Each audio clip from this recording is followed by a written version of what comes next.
So today we will move forward from the discussion of the last week where we obtained the expressions for transition probability across atomic states. When the case atom was in ground state and the field was in vacuum, we asked for the probability that the atom goes to its excited state while the field goes anywhere it wants. That means we do not care about the field's final state and sum over it. Then we obtain the probability of transition to have these kind of expressions for long time durations. By long time durations, I typically mean this. The time scales much greater than h over delta E. I will get the probability of transitions like that. Now, when we discussed in the last week, we realized that this the time should not literally be infinity. We have done this analysis assuming t is much greater than h over delta E. However, if I approximate it to infinity, I'm not going to make much of an error in this computation. Only thing would be the higher order computations would be required if I literally want to take t tending to infinity. So ideally, one has to think that this expression is valid up to the limitation of the first order perturbation theory, which is much larger than the internal time scale of the system. And in that time window, we see that the probability of automatic excitation of the ground state from the ground state of atom to excited state of the atom is very small. We have obtained it to be zero in infinity t tending to infinity limit, but practically in the spot where the perturbation theory is valid, it is a very small number, ignorably small number.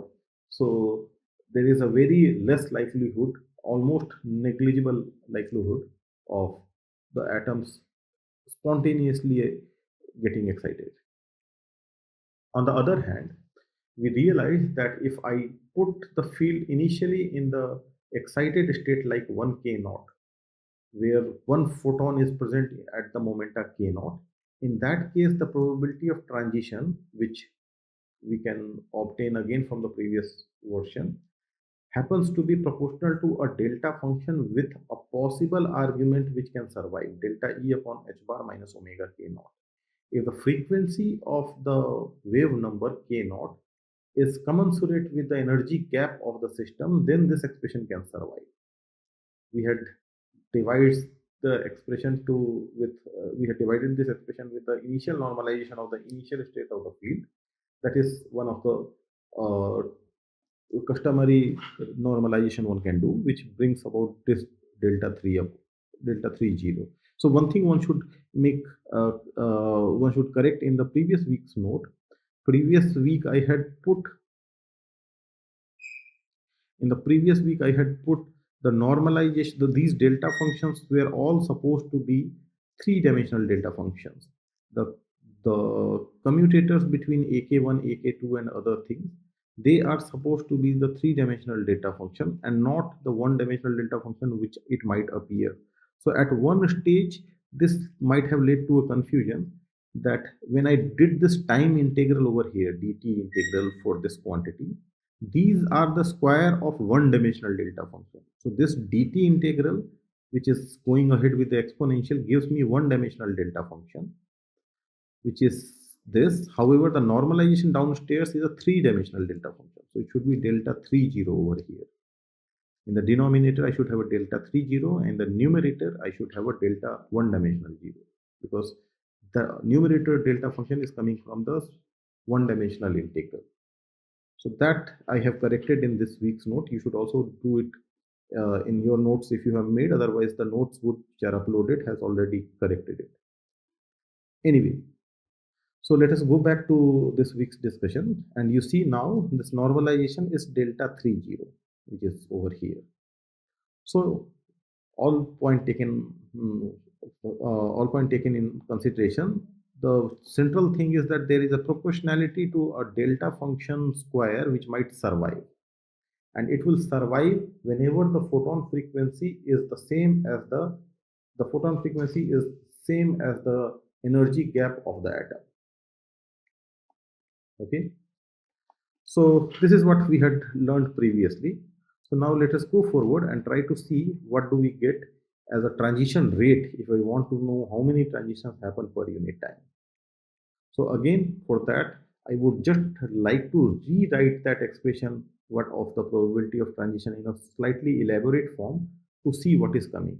So first we will do for a finite time. So that means I'm looking for a transition happening not at a very large time, but at a some arbitrary time capital T.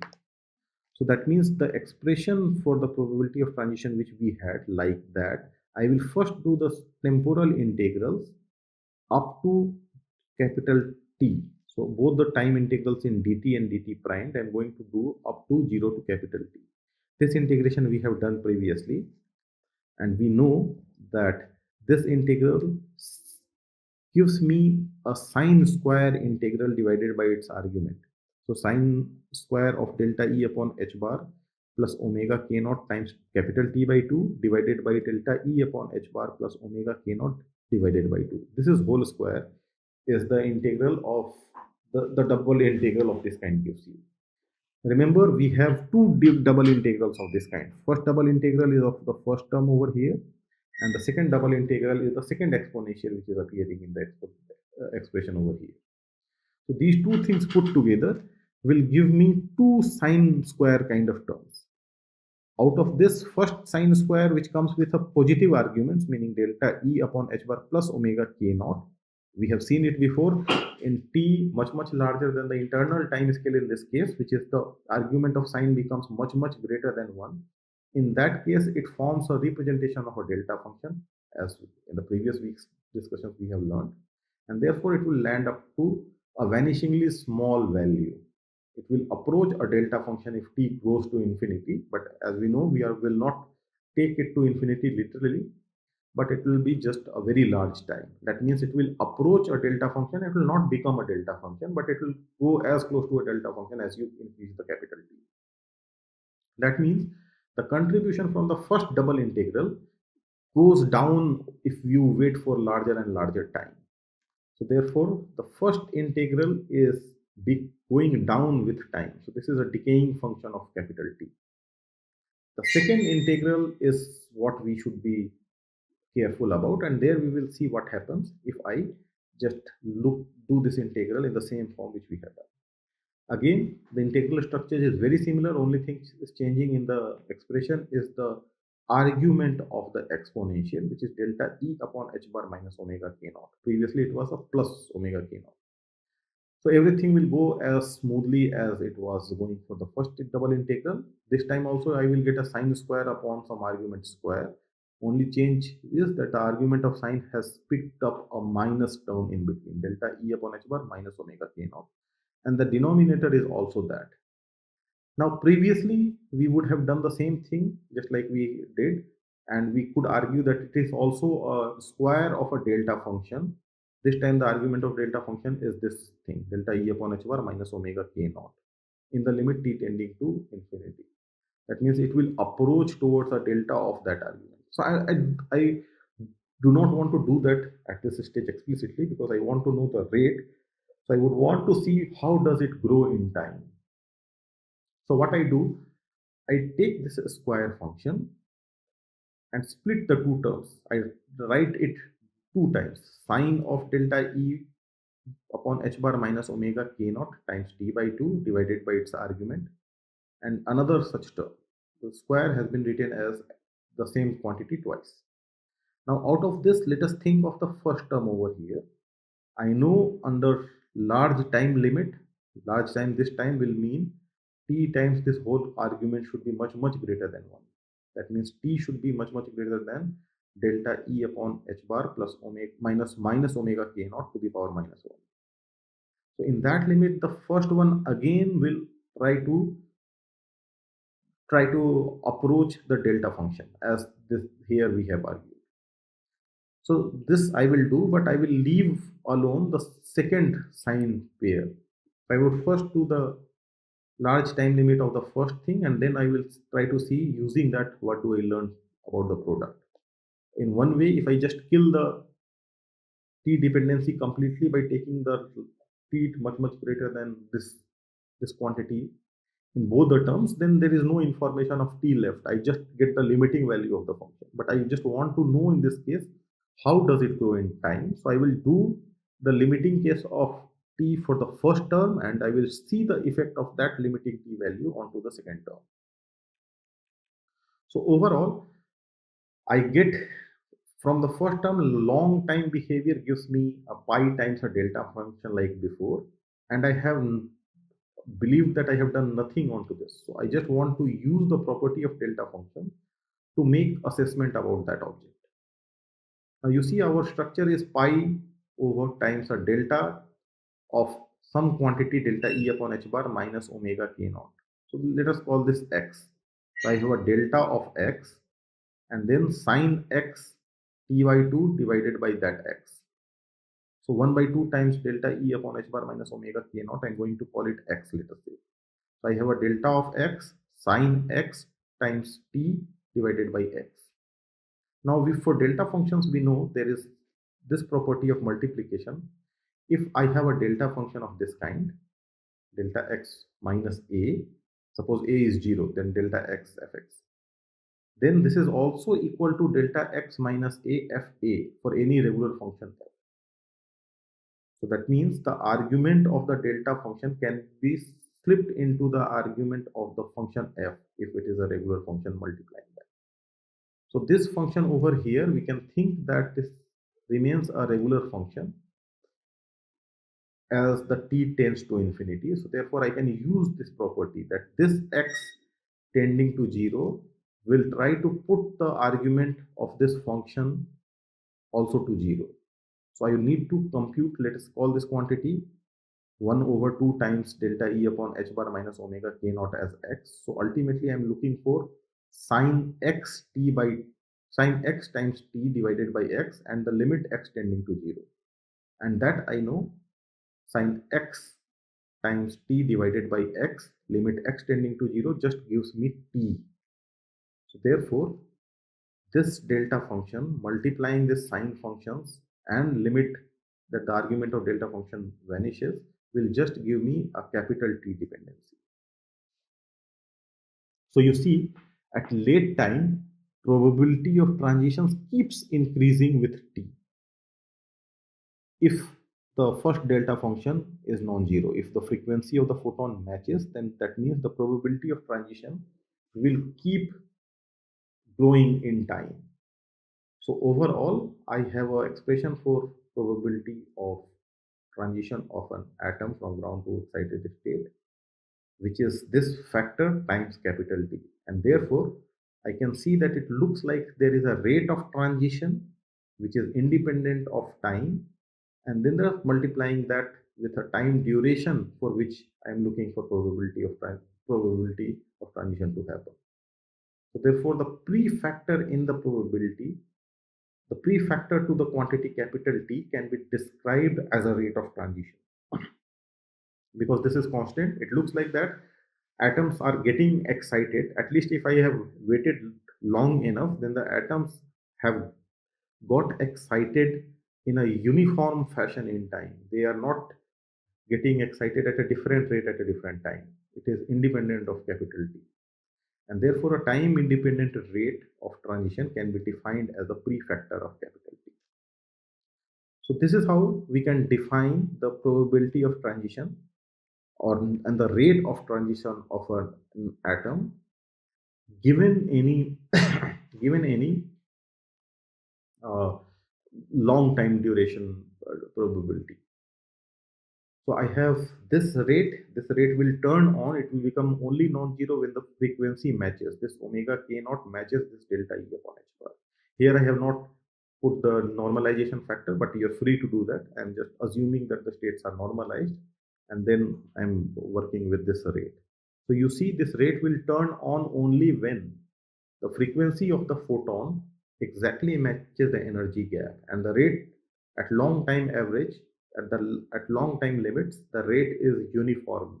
It is constant rate excitation keeps on going and particles keep getting excited to their higher excited state with a uniform rate.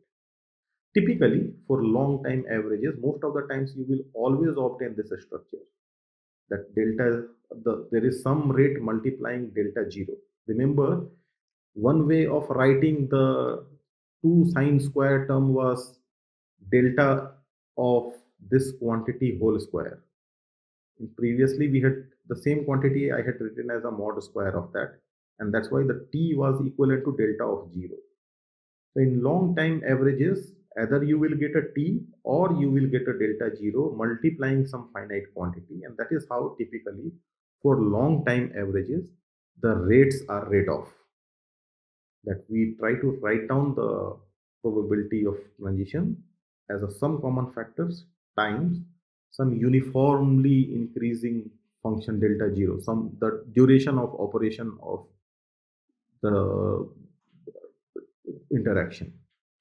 The interaction is on between 0 to capital T, and that 0 to capital T is virtually the delta 0. In long time limit, capital T becomes very large, which is as good as infinity, and that is what this delta 0 is depicting. For small time durations, on the other hand, if I'm looking for transitions happening very instantaneously, meaning once the interaction becomes, I do not wait for long enough and wait for shorter time scale compared to the internal time scales. That means this time delta E upon H bar plus omega k naught for the first term and minus omega k naught for the second integral term times t by 2 should be much smaller than 1. Remember, in the exponentials, the integrals of exponentials were giving me this sign or that sign over here. So these two signs come with their own arguments. The short time scale limit will be the argument of both the signs are much smaller than 1. So that is what we are using as a short time scale duration discussion, that delta E upon H bar plus minus omega k naught, that should be much smaller than 1. In that case, sign with a small argument can also be approximated at the leading order as the argument itself. Sin x for small x is good to a good degree, can be approximated by x itself. So that is what we can do. We can say that wherever I see a sign in the time scales where this assumption holds, I can approximate the sign by their arguments. So therefore, the transition probability, what we had written previously, will just be becoming t square, because you see that both the signs, either it will pick up delta E upon H bar plus omega k naught by times t by 2 as a numerator factor, or delta E upon H bar minus omega k naught times t by 2 as a numerator factor. And in both the cases, they will cancel each other with the denominator. So you see, sign can be forgotten because the argument itself is replaced as sign. You see, everything cancels out, only t survives from the first term, and similarly everything cancels out, only t survives from the second term. So ultimately, the full probability, which is sum of these two exponentials, I will get a t square from the first term, another t square from the second term. So ultimately, for short time scales, I would get an answer which would be twice of t square. So there should be a 2 factor over here, which I have missed. So twice of t square should be the case of the transition probability, and the rate can be obtained by just dividing this quantity by t. Just like previously, I can write the whole thing as a common factor, which is 1 t I can supply in and 1 t I can keep out. So that means twice of t times the whole factor times a t I can write as a full probability. That means rate can be rate of as the coefficient of the t left out, which will be twice of t times this whole factor divided by 4h square, which was here, which now with the help of that 2 can be converted into 2h bar square. So ultimately, for short time scales, we can see that the probability of transition scales linearly. It increases linearly in time for short duration, and then it adopts its sinusoidal forms. So in general time scale, I have this sine square expressions. So I have a sine square over here and another sine square over here. So these two terms together determine me the full probability of transition. Its asymptotic limits, we have seen that its asymptotic structure for short time scales is this. For long time scale also we found out that the probability now becomes proportional to t. So there is a difference. In the late time limit, the probability becomes proportional to t and rate is proportional to t to the power 0. That means the rate is time independent. While in the early time scales, probability is proportional to t square and the rate is proportional to t. So there are two asymptotic limits in which the rates behave very differently and probabilities scale differently with respect to time. In between time scales, the full sine function and its denominator should make appearance, and I cannot use in either of the approximation. The full expression matches on these two expressions what we learned in the asymptotic limits. So this is my full expression for probability of transition at finite time t.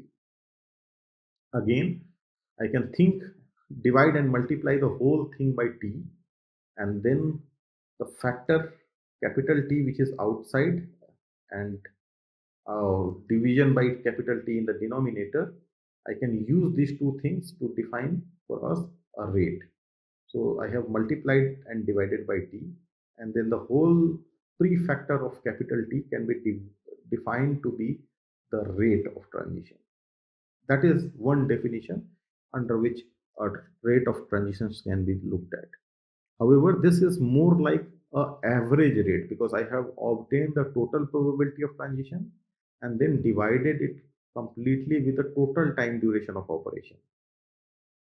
This is giving me average rate, total transition divided by total time.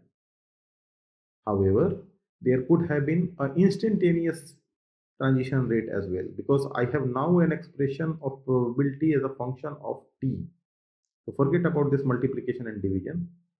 Then I have just some sinusoidal functions of t which is dictating the probabilities change over time. That means I can also define an instantaneous rate locally at this point, how the transition rate is shaping up, that I can define as dp upon dt.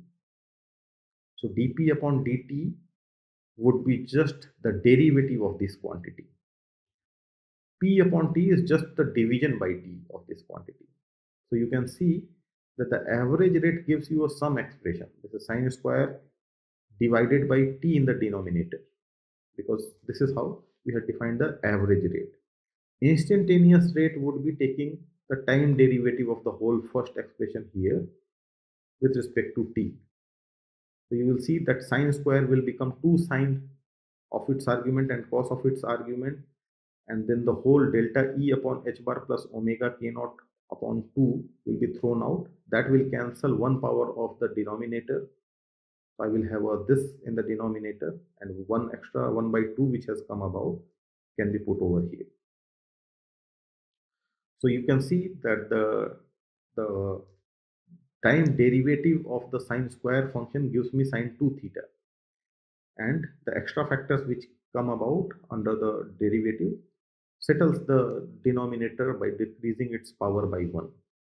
So you see, average rate and instantaneous rates can be two different quantities. Average rate is just all the probability accumulated over all time duration and divided by total time of operation, while instantaneous rate is just the local value at which the probability of transition is happening, at what rate the probability is changing.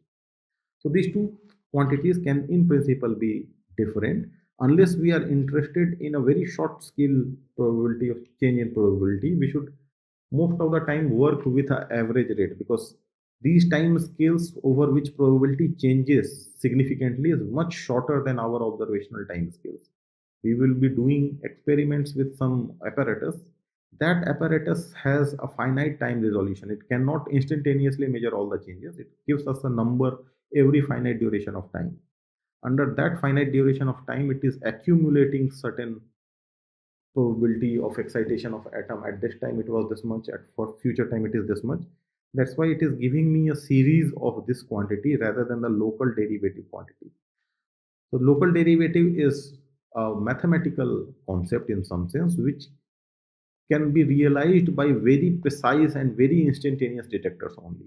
Any detector which is slightly open in its resolution in time mapping, how frequently it samples the atom, that is most likely measuring this average rate over the sampling time duration.